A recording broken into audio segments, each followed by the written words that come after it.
There are three problems that almost every gardener will have to deal with at some point, and my garden has just been hit with all three.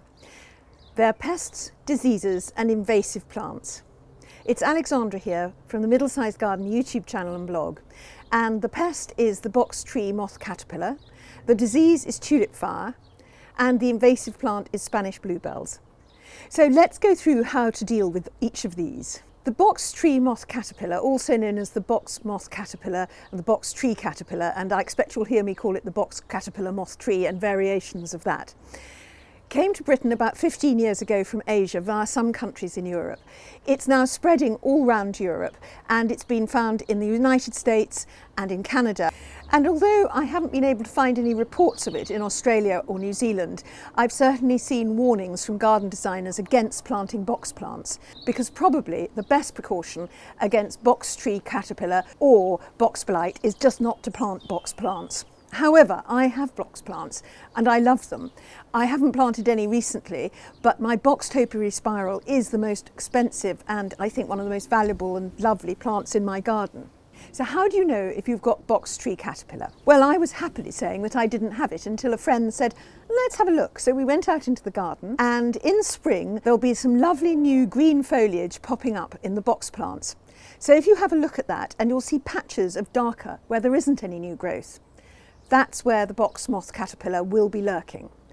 Go closer and you'll be able to see that there's a sort of thin silky webbing, and if you look a little bit harder you'll see the box moth caterpillar itself, and it's green and black striped, and the stripes go along the body.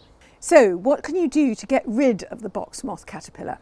We're all being told, of course, these days that in many parts of the garden, if you have pests, you should have a wildlife-friendly garden, allow the predators to build up. The pests and the predators will largely balance each other out, and then otherwise you just have to tolerate a few nibbles. But this advice isn't appropriate for the box moth caterpillar. If it's left unchecked, it could completely take all the leaves off your box plants and even kill them. And also, because it's a recent introduction, there aren't actually any birds or insects that at the moment are eating it. There are reports that sparrows and other birds are beginning to take an interest, but apparently the box moth caterpillar tastes quite bitter because it lives on box, although I'm not quite sure who found that out or how they found it out. So let's start with manual removal, which is always a good one with pests. If you pick off the box tree moth caterpillars every single day and you really keep an eye on them, then you can definitely get rid of them. But that's all right if you've got one plant. But if you've got a whole lot, and I have got a whole lot, it's simply not practical. The next thing to use is something that's not going to damage other wildlife. And one thing that's being used quite successfully is nematodes. Nematodes are parasitic, microscopic creatures that affect the digestion of the caterpillars. And there are good nematodes and bad nematodes. You might also get bad nematodes in your garden, but obviously those aren't the ones you'll be buying. There's a brand name in Britain that's Nemesis, and Nemesis Fruit and Veg is being used successfully on the box tree caterpillar. However, nematodes, you do have to read the instructions really carefully. They have to be stored carefully, they can't be stored for very long, and they have to be used in the right kind of weather conditions and at the right time. So they're a little bit more fiddly than using an all-purpose chemical. There is also a bacterial insecticide that doesn't harm other insects, and I'm afraid I won't be able to pronounce what it's actually made of, but I'll write it up there. At the moment, in the United Kingdom, it's not licensed for sale. It is in some European countries, and I think it appears to be in the United States, although it's slightly difficult for me to tell. You'll have to look it up where you are. One of the brands that some of my friends around the world have found successful is Topbuxus zentari, which, as I say, is not legally sold in Britain. However, if you live somewhere where you can buy these bacterial insecticides, or you may live somewhere where professional sprayers can spray them on for you, so you may be able to hire someone to spray them, if that's not an option open to you, there are the all-purpose bug killers, which you will find in any garden store, and most of them do seem to be effective against the box tree moth caterpillar, but obviously you have to use them very carefully. They will also affect other insects and wildlife, and you have to use them very carefully around pets and children. A few additional things you can do is to clip the box, which literally removes some of the caterpillars and cuts others in half. It won't cure it, but it will certainly reduce the size of the infestation. But be very careful to bag up all the clippings and don't compost them. Get them out of your garden safely in some secure bag. People do sometimes recommend burning them, but burning is quite difficult because you can't do it in too dry weather, you can't do it in too wet weather, and you can't do it if you have regulations against bonfires. And you just don't want those clippings with those caterpillars hanging around your garden, possibly migrating to another box plant. People often ask if the box moth caterpillar goes on to other plants, and it doesn't. So if you have a caterpillar that is on other plants, that is not the box moth caterpillar. Another thing friends have also advised me to do is to feed the plant. If the plant has been attacked by the box moth caterpillar, it will be under strain, and therefore a little extra fertiliser will certainly help it recover. Healthy, well-established plants are much less vulnerable to pests and diseases than new young plants or plants that are struggling. So now on to the disease. Well, this is tulip fire, and anyone who grows tulips really dreads getting this. And I was very sad to see it in my tulips. So how do you know if you've got tulip fire?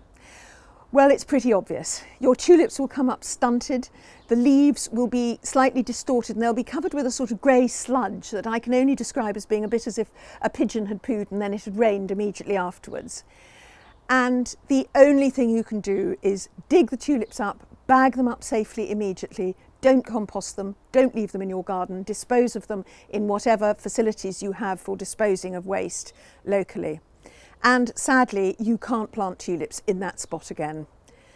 So in future, what I will have to do if I want tulips in that border is I'll have to grow them in pots. There does seem to have been worse tulip fire this year in the UK because we've had a very wet spring. So the invasive non-native plant. Now, my invasive plant will be very different from your invasive plant, and it is important to know what plants are invasive near you. In the UK, we're very close to Europe, and then that's connected by land to Asia and Africa. So for thousands of years, there's been trade and migration, which has brought plants and animals to the United Kingdom. And our wildlife, in many ways, has adapted to quite a bit of this. Native plants are very important in any garden, and it's worth finding out what plants are native to you. Your wildlife is highly dependent on it, and they fit into the ecology of your environment. That doesn't mean you can't have non-native plants, but native plants will be easier to look after. They'll want to grow, so it's a good way of having easy gardening. Non-native plants, like sort of dahlias and cannas in the UK, for example, really add a lot to the garden, and they can be wildlife friendly and pollinator friendly, but they are less likely to be. But mostly they're not invasive. Dahlias do not escape from British gardens and go onto our moorlands and our heathlands and our coast, because it's quite a lot of work to get them to grow well in the garden. However, every now and then you get a non-native plant that actually adapts incredibly well to your local environment, and it outcompetes the native plants, which takes away the plants that your wildlife depend on. Now, it's fairly easy to control plants in your garden. It isn't easy to control plants in the wild. These Spanish bluebells in my garden look gorgeous. I actually think they look really pretty, but I never planted them, and they are everywhere. Now, if they're doing this to my garden, what are they going to do to our native bluebell woods? The English bluebell is a slightly more fragile plant, and it sort of curves over at the top. And if the Spanish bluebell gets into our woods, it hybridizes with the English bluebell, and actually the English bluebell will disappear, and so will all the organisms and animals and wildlife that are dependent on it. So it is important that I don't allow my Spanish bluebells to escape from this garden, but also looking at what they're doing in this garden, they're choking the roots of some of my plants, they're choking my peonies, my roses, and they are out-competing quite a lot of other plants. So the Spanish bluebells are doing really well in my garden, quite a lot else isn't. So I need to dig it up, and it's a jolly fiddly job. So you can see how difficult it would be if I was actually trying to do this over thousands of acres.